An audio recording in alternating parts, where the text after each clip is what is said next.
Frumoasele mele balanțe, bine ați venit, dragii mei! Astăzi facem etalarea bonus pentru voi, pentru luna martie, ce a mai rămas din această lună și nu numai, bineînțeles că în tarot nu există timpul, așa că hai să vedem. Primele 3 mesaje bonus pentru voi, care sunt ele? S-a întors unul, avem toleranță, interesant. Coerență și mai interesant. Și a te bucura, mai ca și cum, dragă balanță, când vei găsi coerență la ceea ce tolerezi, ca să-ți dai seama că nu-ți face bine și că nu te lasă să te bucuri de această viață sau de evenimentele care urmează să intre în viața ta. Conformism avem la capătul cărților. E ca și cum te conformezi, da? Într-o situație care te ține captiv, într-o buclă, într-un fel sau altul, ca și cum ar fi 8 de spade aici. Un mod de a gândi, probabil așa foarte, hai să-l numim, nu știu, prăpăstios, dacă vrei, da? Putem să zicem. Sau o situație cu care tu te confrunți și ne ca și cum te conformezi. Spui, ok, nu pot să ies din asta acum, nu găsesc rezolvare, trebuie să te tolerez în continuare, să accept că nu pot să schimb nimic în momentul de față. Ok, gândește-te cât ești de coerent sau dacă ești într-adevăr coerent cu situația respectivă care te menține într-un blocaj. E momentul să începi să te gândești un pic, dar să treci prin toate filtrele. Adică nu doar la nivel de gândire, pentru că gândirea ta e blocată în acest subiect cu care tu te zbați. E blocată și e blocată pe negativ. Nu vezi soluții și în momentul să începi să cauți soluții. Cum găsești acele soluții? În momentul în care îți dai voie să treci prin toate filtrele, nu doar prin filtrul rațiunii. Balanța este un semn de aer, gândește foarte mult, gândește la rece sau cel puțin își folosește mult mai mult partea cognitivă decât partea de simțuri. Ce percepi în legătură cu problema asta? Care sunt percepțiile tale senzoriale? Ce simți? Intuiția ce-ți spune? Pentru că trebuie să implici toate aceste 3 simțuri, dacă vrei, da? Mintea, sufletul și percepția din jurul tău. În legătură cu situația asta, cu subiectul ăsta în care ești blocat și cu cât de mult îți face bine să tolerezi. Pentru că nu te lasă să te bucuri pur și simplu de moment sau nu te lasă să te deschizi către a primi lucruri sau nu către a primi, către a vedea că există și frumos în această viață, nu doar subiectul ăsta cu care tu te confrunți de cine știe cât timp. Da. Hai să zicem și la voi, da? La fel ca pentru toți. Energia este de schimbare, energia este de eliberare, energiile în aer sunt pentru toată lumea către a fi fluid, către a face schimbări. Și la voi este vorba despre schimbarea mentalității sau schimbarea prin care treci doar prin filtrul rațiunii problemele din viața ta. Mai ales alea pe care le tolerezi și poate n-ar trebui să le mai tolerezi. Despre asta este vorba aici. Hai să vedem mai departe ce alte mesaje mai avem pentru voi.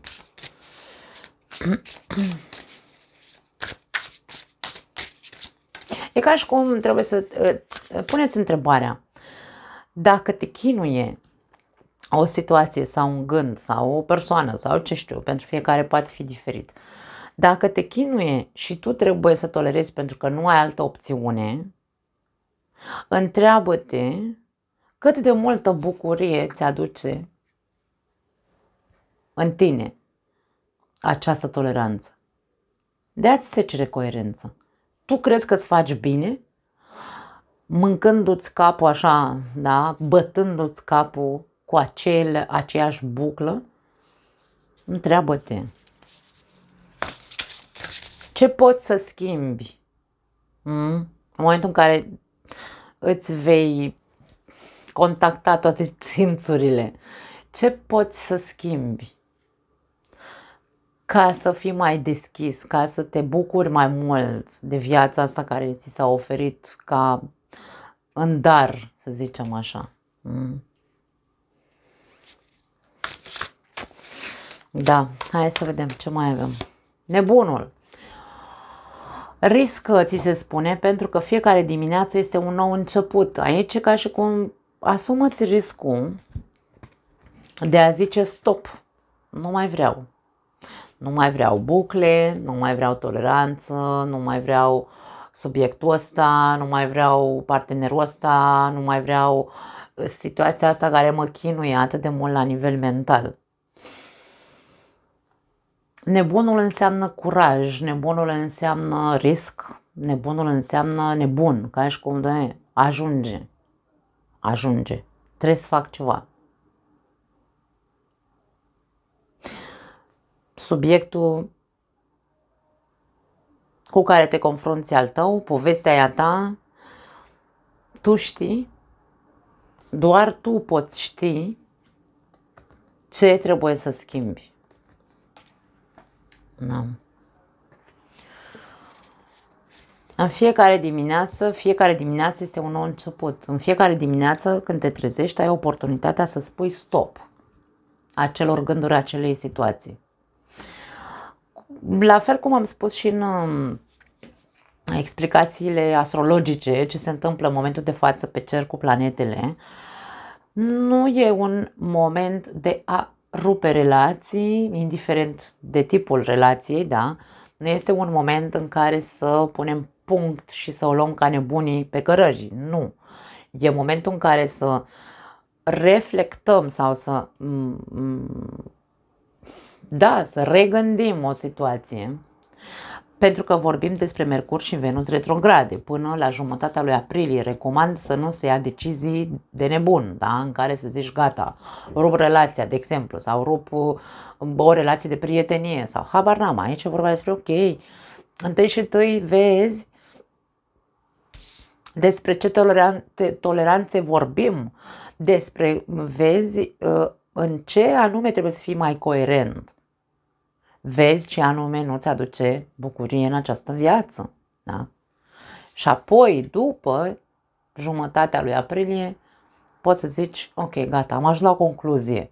Nu mai stau să mă conformez, stau în relația asta doar pentru că puncte, stau cu prietenii ăștia doar pentru că pierd timpul cu ei.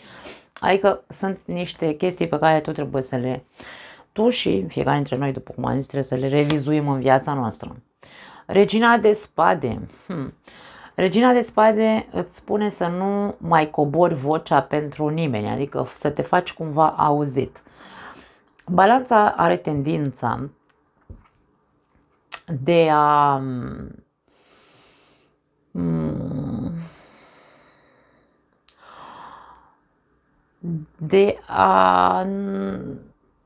hai să nu neapărat că nu vorbim doar despre decizii, balanța e foarte bună să ia decizii, însă se împiedică din cauza celuilalt sau nu vrea să ia decizia pentru că nu vrea să îi se reproșeze, că din cauza sau să-și reproșeze ea, da, balanța nu vrea să-și reproșeze ea în timp, că poate n-a luat cea mai bună decizie și de aia întârzie să ia decizii. Însă e foarte bună să ia decizii, da? Însă aici cu regina de spade e ca și cum dacă ai tins până acum să te lași pe tine pentru ceilalți, ai tăcut, ai înghițit, ai trecut cu vederea, da? Te-ai conformat, ai tolerat, pentru că aici mesajele astea sunt, dragii mei, n-am ce să fac, despre asta vorbim. E momentul să nu mai taci, e momentul să nu mai tolerezi, e momentul să nu mai apleci capul, da? Pentru că aici e ca și cum capul tăiat, sabia nu-l taie. Ba da, îl taie de mai multe ori, sau ar trebui tăiat capul ăla, era un proverb. Un proverb turcesc, cred că era, dacă nu mă înșel, în care spunea capul plecat merită tăiat. Așadar, mesajul pentru voi este: nu mai tăceți, nu mai înghițiți, nu mai tolerați, nu vă mai conformați. Cam asta este ceea ce vor aceste cărți să transmită. Rege de bâte, ia uite că a apărut și o altă persoană, dar aici vorbim despre energii și mesajul este următorul: aprindeți lumina interioară încât ceilalți să te poată urma. Regele de bâte îi inspiră pe ceilalți. E ca și cum un fel de nu lecție pe care trebuie să-i o dai altcuiva sau altor persoane, ci este vorba despre acel curaj cu nebunul care ți se cere cumva să riști, da? În care să zici stop, nu mai vreau să tolerez, nu mai tac, dau din casă pentru că ajunge cât am strâns și cât am înghițit. Ca să inspir pe alții ca mine, care au tăcut, au înghițit, dau un exemplu. Aici ca și cum dau un exemplu. E nevoie să faci acest proces de a nu mai tăcea și înghiți, ca să le dai un exemplu. Și cel mai bun exemplu, pentru mine, cel puțin, ca să se înțeleagă, este în cazul în care vorbim, de exemplu, despre persoane, femei, în general, femeile facem acest lucru, în care stăm lângă o persoană toxică sau într-o relație toxică, avem copii, da? Și le arătăm copiilor noștri să stea să suporte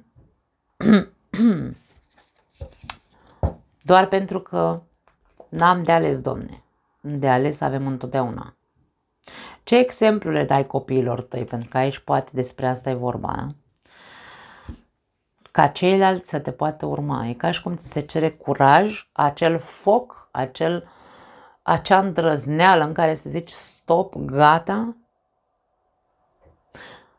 mă pun să gândesc, pentru că aici e vorba despre a regândi situația, a fi coerent și a zice ok, începând cu jumătatea lui aprilie, de exemplu, dacă ajung la acea concluzie, pentru că de aia ți se cere coerență, concluzia este că nu te face fericit și nu-ți mai folosește la nimic să stai, să te conformezi cu această situație, vei da un exemplu copiilor, de exemplu, să nu mai stai să suporți și poate te iei și bătaie și alte lucruri. Cam despre asta este vorba. La capătul cărților avem 3 de monede. 3-ul de monede, aici vine cu următorul mesaj. Munca în echipă face ca magia să funcționeze. Dacă tu simți că nu faci parte dintr-o echipă și doar tu tragi la căruța respectivă, mesajul ăsta e pentru tine. Tu observă și fii coerent dacă faci parte sau nu dintr-un grup de persoane care trag la aceeași căruță cu tine sau participă. E vorba de un soi de reciprocitate. Cam asta este ceea ce pot să spun. Mai departe, îngerii iubirii. Să vedem ce au pentru voi. Da, foarte tare perioada asta. 2025 e un an wow pentru toți. An de eliberare și de transformare, dragii mei, de tranziție. Trebuie să învățăm să fim diferiți. Sau să facem lucrurile diferit. Luna de miere. Interesant. Codependență, da. Și romantism. La capătul cărților, suflet pereche.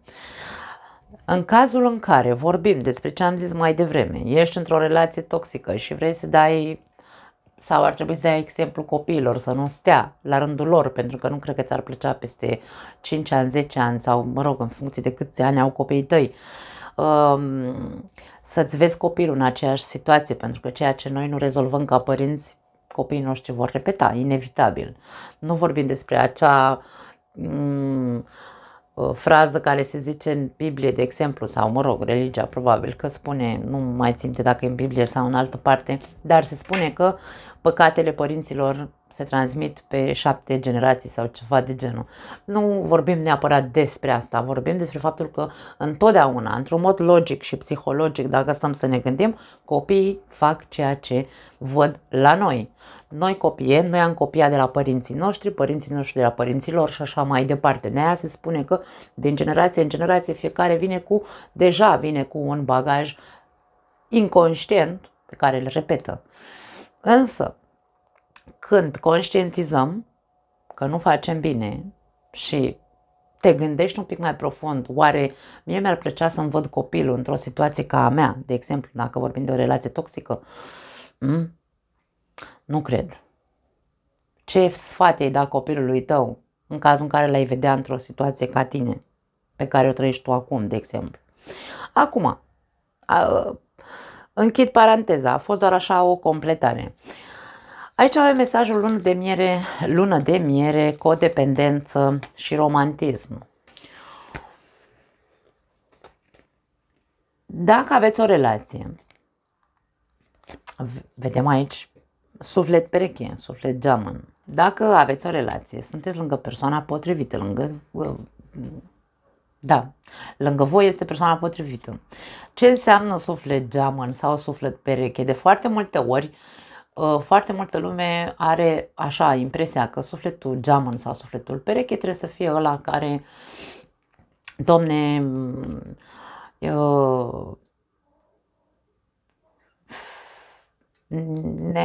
ne completăm unul pe altul, trebuie să fie așa ca în filme, mie mi-e spun că s-a prostituat, că în general cam ăsta e cuvântul pe care îl folosesc când ceva nu este real. Sufletul geamăn sau sufletul pereche este acel suflet de la care tu ai de învățat ceva. Sunt două suflete în oglindă, nu așa ca ăștia care se pupă, vai, suntem lapte și miere toată ziua. Relația cu un suflet pereche nu este lapte și miere întotdeauna.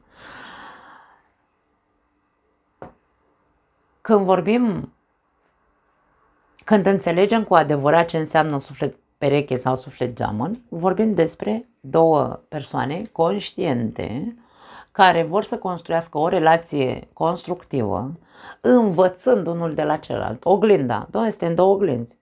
Eu mă uit la tine și tu mi oglindești mie lucruri despre mine, iar eu îți oglindesc ție lucruri despre tine. Că nu le acceptăm și nu le vedem și stăm așa într-o închisoare în relația aia și vedem că, Doamne, simt că e sufletul meu pereche. Nu mă pot despărți de el, pentru că sufletele pereche nu se despart, nu vor să se despartă când se găsesc, în general. Nu vorbim despre despărțire aici, e vorba despre, ok, ce am făcut cu relația asta? Hai să o punem în oglindă, să ne punem în oglindă că suntem suflete pereche și zicem așa. Luna de miere, de când n-am mai petrecut noi timp de calitate?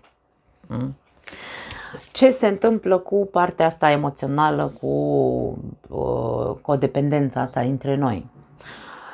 Ce se întâmplă din punct de vedere romantic? De când noi n-am mai fost romantici sau poate n-am fost niciodată romantici? Uite, între noi ne-am găsit, ne-am plăcut, considerăm că, nu știu, ne-a legat ceva, ne-am căsătorit și acum suntem, uite aici, la pârnaie, la pușcărie, relația nu mai funcționează. Cum putem noi să introducem? Că nu e vorba de a introduce energie, e vorba de a introduce conștient ce tip de relație, în mintea mea să văd, băi, ce tip de relație am de fapt. Că eu am ajuns aici într-un punct în care nu știu cum să ies din relația asta sau nu știu cum să rezolv problema cu care ne confruntăm. Da? Poate mi iubesc partenerul, poate simt că e sufletul meu pereche, însă nu mai petrecem timp de calitate, după cum am zis, nu mai stăm la povești, suntem doar așa pentru că ne-am obișnuit să stăm împreună, nu mai există nimic romantic între noi, nu ne mai spunem vorbe frumoase, nu. Coerența, da? Despre care vorbeam. Deci, e momentul întâi și întâi să fii coerent și apoi să implementezi în cazul în care e loc și nu vorbim de o relație toxică, să încercați amândoi, bineînțeles, să vă apropiați încet unul de celălalt din nou, fără, da, să vorbim despre atașament emoțional, atenție cu alte tipuri de dependențe în cazul în care există, poate, nu știu, unul bea prea mult, nu știu, sunt scandaluri sau poate, nu știu, joacă la păcănele, habar n-am, probleme de adicții, de dependențe, da? Pentru că aici ne spune că dependențele vă afectează viața amoroasă, voi știți, năravurile care sunt, a fiecăruia dintre voi, că sunteți suflete gemene, da?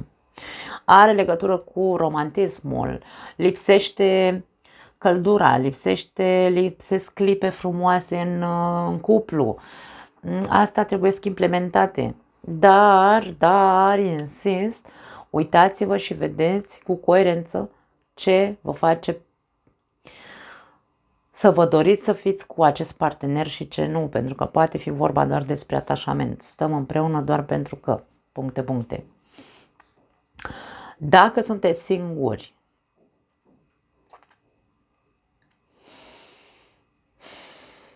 îmi vine să vă întreb așa, ce aveți de oferit într-o relație, din punct de vedere emoțional? Pentru că pentru unii dintre voi e posibil să apară o persoană ca suflet pereche pentru voi sau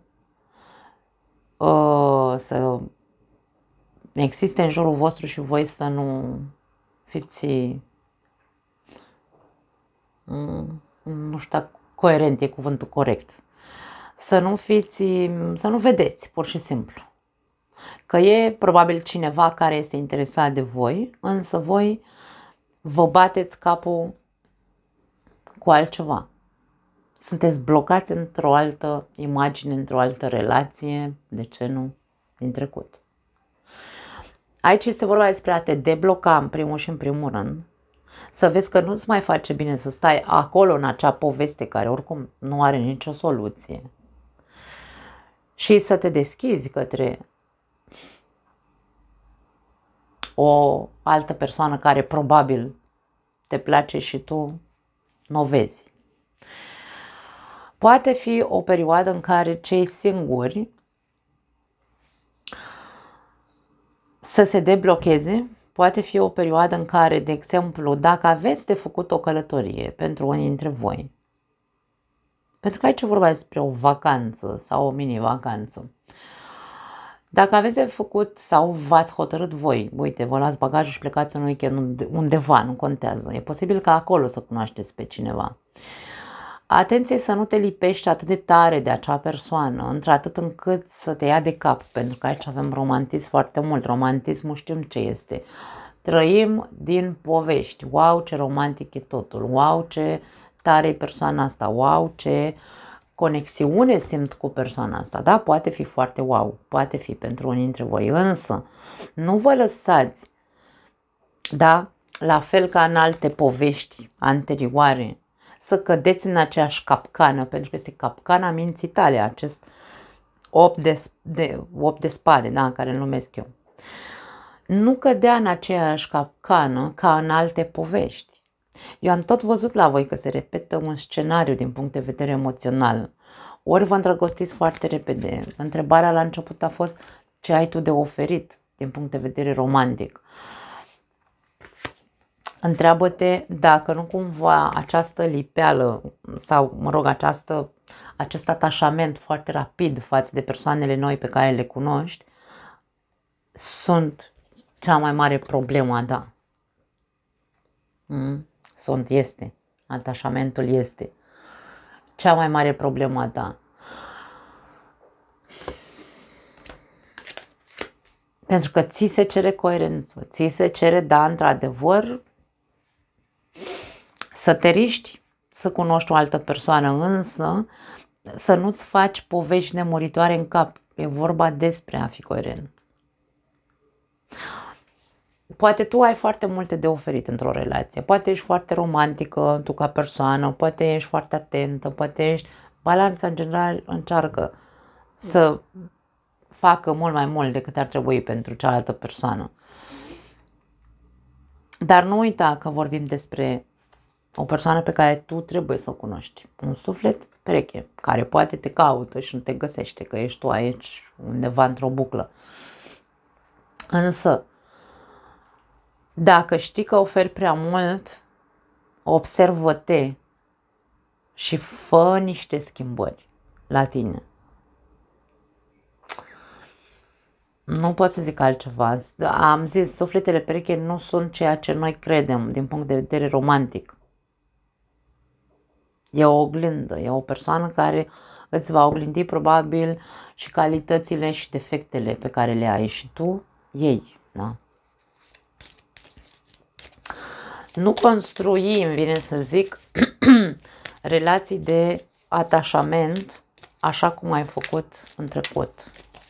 Construiește relații conștiente, îmi vine un mesaj.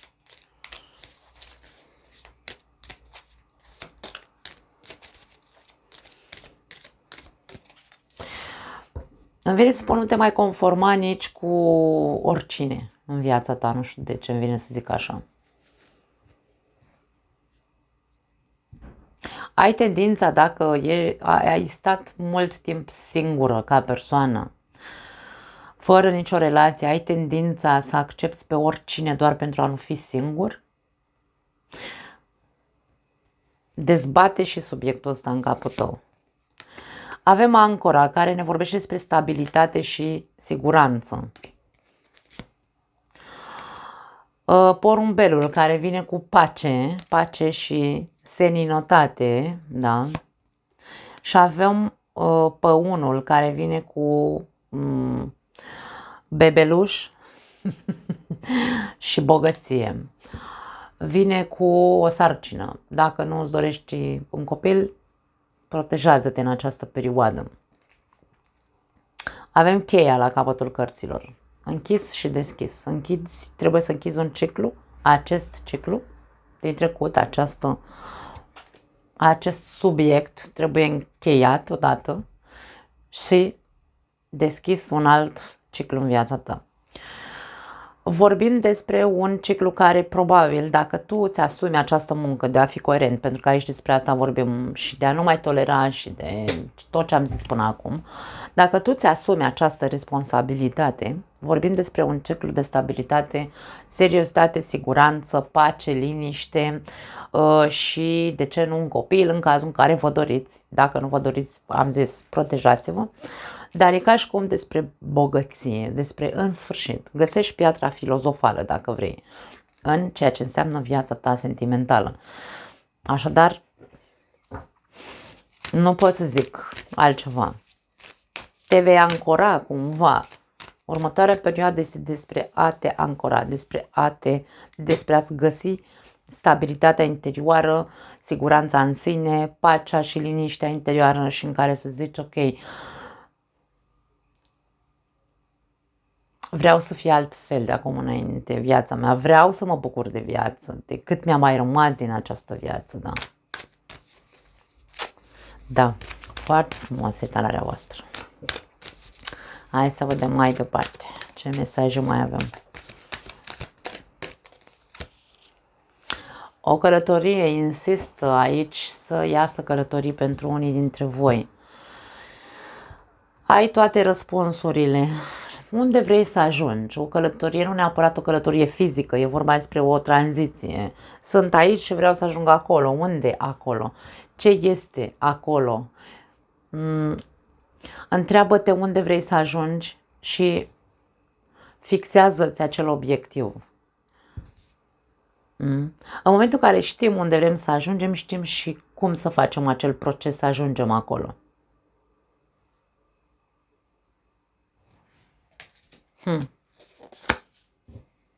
Biblioteca.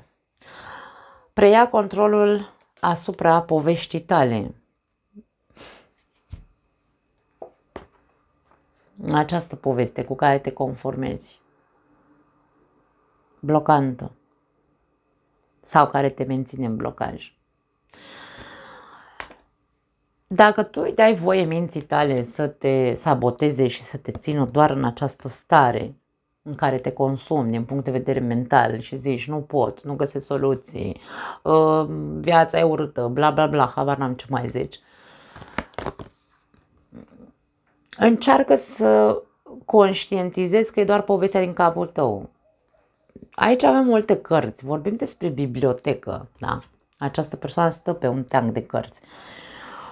Ai citit prea multe povești romantice sau, nu știu, în viziunea ta viața trebuie să fie altfel, pentru că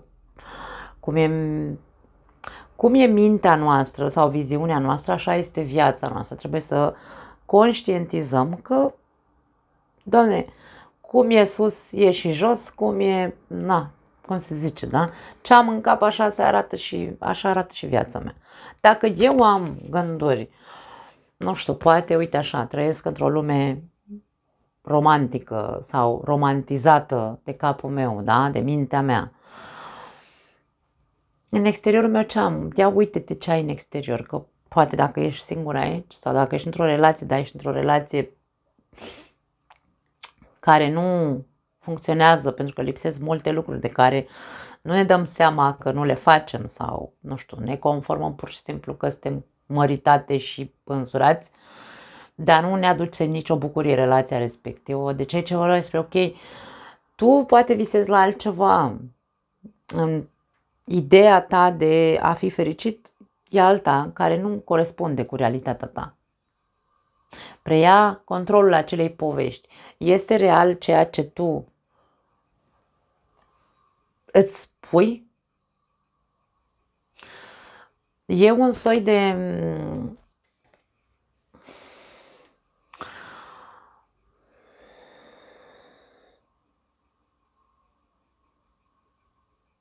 ideal pentru unii dintre voi. Dar idealul pe care l-ai în capul tău nu se pupă cu realitatea. Și de aia trăiești într-un fel sau altul, îmi vine să zic, blocat sau chinuit sau numește cum vrei tu, optul de spade poate fi orice.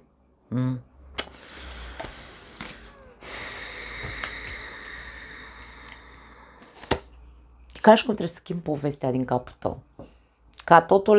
Ca să ajungi să te pui pe picioare, să te simți mai sigur pe tine, să trăiești în liniște și pace interioară în momentul să preiei controlul asupra acelei povești pe care ți-o spui. Avem furtuna. Toate uraganele ajung la final. E ca și cum, da, domne, știm ce înseamnă furtună. Furtuna vine, stă o perioadă, dar după aia iese soarele, se termină, da? E ca și cum trebuie să termine odată furtuna aia. E ca și cum tu alergi prin viață. Fără să reușești să ieși din acea buclă, din acea furtună. Trebuie să ajungi odată la final. Nu știu ce vrea să spună. Nu știu a cui e povestea. Pentru că aici e foarte, foarte particulară această poveste. E și un soi de acceptare. Noi dacă s-a terminat, la ce mă mai conformez? De ce mai tolerez dacă e terminată de mult povestea? Da, eu tot alerg că poate nu s-a terminat. Povestea din capul tău care e. Puneți un obiectiv. Tu știi răspunsurile deja. Îți mai face bine sau nu îți mai face bine în situația asta. Insist, nu vorbim despre despărțire. Poate că e vorba doar despre un tipar comportamental a ambilor parteneri, de ce nu, dacă aveți un partener sau dacă sunteți singuri, un comportament de atașament emoțional în care foarte repede romantizați sau idealizați persoana respectivă pe care cunoașteți. Puneți ținta aia odată și zici, băi, nu mai vreau să fac la fel ca până acum. Nu mai vreau aceeași poveste.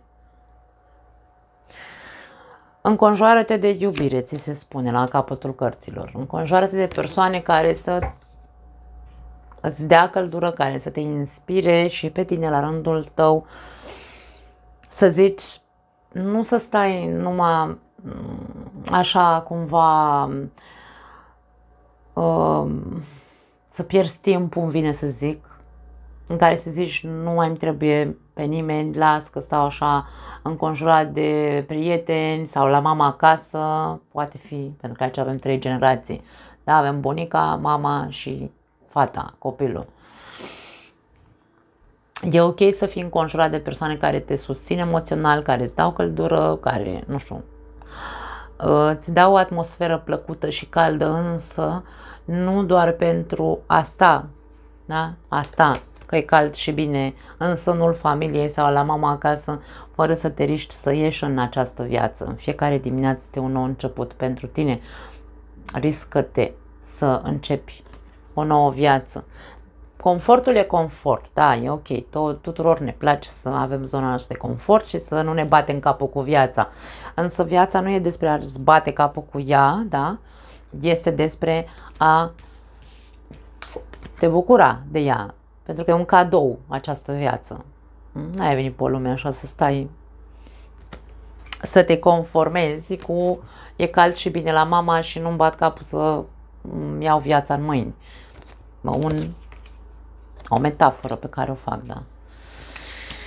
Cam asta e, dragii mei. Foarte interesant. Nu mai am altceva pentru voi. Vă pupăcesc. Ne vedem data viitoare. Ciao.